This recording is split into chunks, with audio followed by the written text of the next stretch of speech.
피지컬투데이 데일리 픽입니다. 최근 아동 성착취물 사이트 운영자를 미국에 송환하지 않기로 했다는 소식을 전해드렸는데요. 성범죄자가 아주 낮은 형기만 치르고 석방된 이런 상황에 대해 해외에선 한국을 비판하는 여론이 많습니다. 국민일보는 한국 법원이 세계 최대 아동 성착취물 사이트를 운영했던 손정우 씨를 미국에 송환하지 않기로 결정한 데 대해 해외 언론들은 비판적인 시각을 드러냈다고 보도했습니다. 특히 징역 1년 6개월의 실형을 선고받았던 손 씨가 형기를 마치고 만기 출소한 것에 대해서도 지극히 낮은 형량이라고 지적했습니다. 뉴욕타임스는 손 씨가 운영했던 웰컴 투 비디오 사이트를 이용해 아동 성착취물을 내려받은 미국 내 일부 남성들도 징역 5년에서 15년을 선고받았다고 비판했습니다. NYT는 한국의 반아동 성착취물 활동가들은 법원의 낮은 처벌에 격분했다면서 손 씨의 미국 송환이 한국에서 성범죄 억제에 도움이 될 것이라고 기대했던 이들 활동가들에게 큰 실망을 안겼다고 보도했습니다. NYT는 이어 전 세계의 수사기관이 힘을 합쳐 이 다크웹 사이트를 추적해 12개국의 수백 명을 체포했으며 이들 중 대부분은 한국인이라고 전했습니다. 미국 BBC 방송의 로라 비커 서울 특파원은 자신의 트위터에 한국 검사들은 배가 고파서 달걀 18개를 훔친 남성에게 18개월형을 요구한다면서 이것은 세계 최대 아동 포르노 사이트를 운영한 손정우와 똑같은 형량이라는 글을 올렸습니다. 비커 특파원은 이어 최소한 한 명의 피해자는 생후 6개월 아기였다면서 한국은 아동 성착취 사이트에 대한 미국의 범죄인 인도 요구를 거절했다고 강조했습니다. 코로나19의 영향으로 항공업계가 어려운 것은 다들 아실 것 같습니다. 이런 와중에 두 항공업계가 불이 붙었다고 하네요. 이 데일리에 따르면 7일 제주항공이 이스타항공에 대한 셧다운 지시 등에 대한 공식 입장을 내놓는다고 합니다. 둘은 그동안 셧다운과 인력 구조 조정 지시 등 M&A 과정에서 불거진 각종 쟁점을 벌여왔는데요. 제주항공은 그동안 이스타항공의 경영에 관여한 바 없다고 밝혔지만 이스타항공 조종사 노조는 지난 3월 이스타항공의 셧다운을 놓고 양사의 사장이 나눈 대화 녹취록을 공개하는 상황까지 이르렀습니다. 앞서 열린 3월 9일과 10일 양사의 간담회 회의록에는 제주항공이 기재 축소에 따른 직원 구조 조정과 비용 통제를 위한 전 노선의 운유를 요구했다는 내용도 포함되었으며 체불 임금도 제주항공이 책임지고 해결하겠다는 내용이 수차례 언급된 것으로 나타났는데요. 이에 제주항공은 계약 의무 준수를 위해 최선을 다했으나 매도인 측에서 계약 내용과 그 이후 진행 경과를 왜곡하여 발표해 제주항공의 명예를 실추함에 따라 계약 관련 내용 및 사실에 왜곡된 부분에 대해 정확히 알리고자 한다고 이스타항공 측에 불쾌감을 드러내며 반박했습니다. 그러면서 제주항공은 이스타항공의 구조조정 계획은 양사의 주식 매매 계약 체결 이전부터 이스타항공이 자체적으로 준비한 사안이며 제주항공이 이를 요구하거나 강제한 사실은 없다고 강조했습니다. 바로 이 과정에서 이스타항공 측은 양사 대표의 통화 내용 녹취 파일과 임원진 간담회 회의록을 제주항공은 이스타항공이 보낸 인력 조정 계획안과 파일 정보 등을 공개하며 폭로전 양상으로 치닫고 있는 건데요. M&A가 어그러질 위기 속에서 양측이 폭로전으로 갈등이 더 커진 만큼 무산 수순을 밟게 될 것이라는 관측이 힘을 얻고 있다고 하네요. 스쿨존에서 어린이들의 피해를 막기 위해 일명 민식이법이 시행되고 있지만 이에 대한 찬반 의견들이 많은데요. 실제로 과한 조치여서 부작용도 심하다는 여론도 높습니다. 세계일보는 민식이법 시행 이후 어린이 보호구역을 피해 운전하는 움직임이 일고 있는 가운데 서울과 수원을 오가는 일부 광역버스도 스쿨존을 피해 노선을 변경했다고 보도했습니다. 수원시는 용남고속이 제출한 7,000번 광역버스의 노선 변경 신청을 인가했다고 밝혔는데요. 이 회사 소속 7,000번 광역버스는 오는 13일부터 스쿨존이 자리한 아파트 단지들을 돌아가게 됩니다. 용남고속 측은 민식이법에 따라 처벌이 엄격해진 스쿨존 운행을 부담스러워하는 버스 기사들의 요청에 따라 노선을 변경했다고 전했습니다. 용남고속 측은 민식이법 시행 이후 많은 버스 기사들이 사고 발생 시 처벌받을 것에 대한 불안을 호소했다며 사고 위험은 물론 버스 운행 시간을 줄일 수 있다고 판단했다고 밝혔습니다.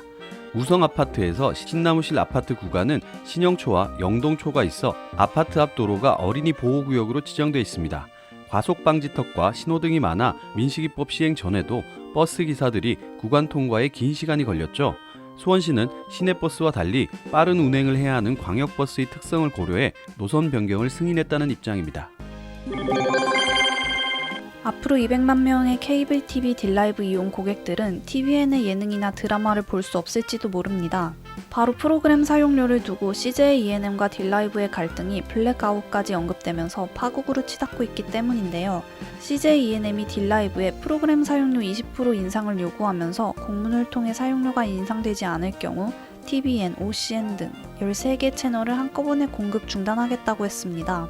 CJ ENM의 이 같은 강공에 딜라이브는 시청자를 볼모로 삼는 것이라고 맞서고 있는데요. 딜라이브 관계자는 통상적인 인상률과 비교해 20%라는 과도한 인상 요구는 받아들이기 어려운 수준이라고 지적했지만 CJ ENM 측은 프로그램 사용료가 수년간 동결이었고 지상파나 종편에 대해서만 사용료가 인상돼 불공정하다고 하며 이에 반하고 있습니다. 업계에서는 이번 사태가 단순한 사용료 갈등이 아니라 유료 방송 시장의 지각 변동을 일으키며 케이블 TV 사업자와 방송 채널 사업자 간의 전통적인 갑을 관계가 바뀌면서 나타난 대표 사례라는 분석입니다.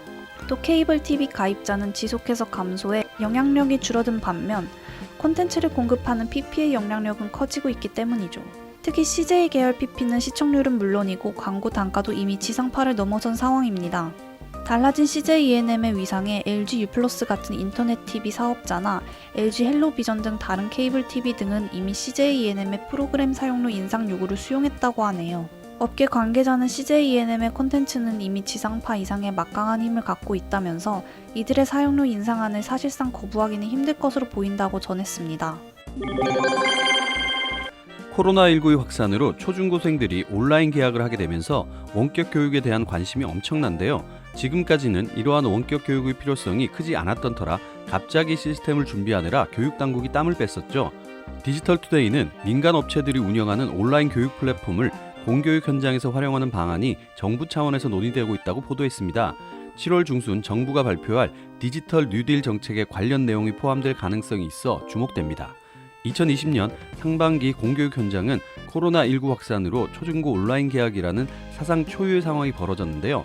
한국교육학술정보원 이학습센터, EBS 온라인 클래스 플랫폼을 통한 원격 교육이 전국적으로 갑작스럽게 실시됐습니다. 이들 시스템은 비상 상황에서도 큰 탈 없이 운영됐지만 콘텐츠 측면에선 학교 현장이 필요로 하는 다양성을 맞추는 데는 한계가 있었다는 평가도 받고 있습니다. 이에 교육부와 에듀테크 산업협회 등 민간단체는 개별 학교와 교사들이 학교 상황에 맞는 온라인 교육 플랫폼과 콘텐츠를 이용할 수 있도록 온라인 교육 환경을 민간 회사들 플랫폼 중심으로 전환하는 내용을 협의하고 있습니다. 일환으로 다수 민간 업체들이 컨소시엄을 구성해 학교 현장에 필요한 온라인 교육 플랫폼을 운영하고 학교 현장에선 이를 바우처 형태로 이용하는 방안이 논의되고 있는 것으로 전해집니다. 민간주도 온라인 교육 플랫폼에는 KT, 삼성 SDS, 네이버 비즈니스 플랫폼, NHN, 티맥스 소프트 등 국내 주요 IT 업체들이 기반 클라우드 플랫폼을 제공하는 데 관심을 보이고 있다는 후문입니다. 이들 업체들은 플랫폼을 구축하면 700에서 800개 에듀테크 기업들이 컨소시엄에 참여할 수 있는 공간이 열릴 것으로 보입니다. 미국에서 유학 중인 한국 학생들이 서러움을 표출하고 있는데요. 미국 정부가 온라인 수업만 듣는 외국인 유학생에 대한 비자를 취소하고 신규 발급도 중단하겠다고 발표했기 때문입니다. 연합뉴스에 따르면 미 국토안보부 산하 이민세관 단속국은 이날 학생 및 교환 방문자 프로그램 규정 개정에 관한 성명에서 가을 학기부터 모든 수업을 온라인으로 듣는 외국인 학생에 대해선 미국 체류를 허용하지 않겠다고 발표했다는데요. 한국 유학생들은 이 소식을 온라인 카페와 소셜미디어에 실시간 올리면서 앞으로 어떻게 해야 하느냐며 걱정을 토로했다고 합니다. 가을 학기 수업을 앞두고 미국 입국을 준비 중인 한 유학생은 소셜미디어에 글을 올려 일방적 갑질이라고 분통을 터뜨렸고, 미국에 체류 중인 다른 유학생은 짐도 여기 그대로 있는데 다 싸서 돌아가야 하느냐며 분노했다는데요. 이번 조치는 여러 추측을 내놓기도 했습니다. 먼저 로스앤젤레스 캘리포니아 대학의 한 유학생은 연합뉴스와의 통화에서 트럼프 대통령이 불리한 대선 여론을 만회하고 외국인을 싫어하는 지지층을 의식해 이러한 조치를 내린 것 아니냐고 주장했으며, 다른 한편에서는 트럼프 대통령이 이날 학교는 반드시 가을에 문을 열어야 한다는 트위터 글을 올린 것과 관련해 트럼프 대통령이 미 대학의 대면 수업 정상화를 압박하는 것이라는 분석을 내놓기도 했습니다. 미 대학들이 재정의 상당 부분을 유학생 학비에 의존하는 상황에서 유학생 감소를 막기 위해서라도 대면 수업을 부활하거나 온 오프라인 병행 수업을 도입할 것이라는 추측인 셈인 거죠. 카카오가 은행업에 뛰어들면서 은행업계가 상당히 긴장을 했었는데요. 승승장구하던 카카오뱅크가 이제는 오픈뱅킹에까지 가세한다고 합니다.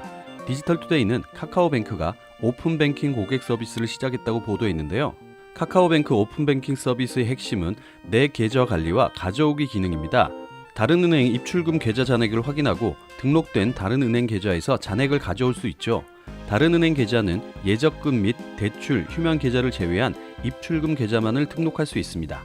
계좌 정보 통합 관리 서비스를 통해 조회된 다른 은행의 계좌를 선택하거나 계좌 번호를 직접 입력해 쓸 수가 있는데요. 서비스의 편의성도 보강됐습니다.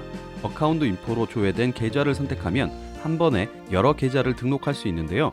내 계좌로 빠른 이체하기 동의를 하면 간편하게 다른 은행 잔고를 가져올 수 있습니다.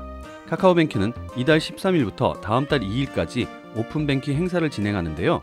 행사 기간 중 가져오기 기능을 실행하고 이벤트에 참여한 고객에게는 아이패드, 애플워치, 편의점 상품권 등을 추첨을 통해 제공한다고 합니다. 행복한 하루 디지털투데이였습니다.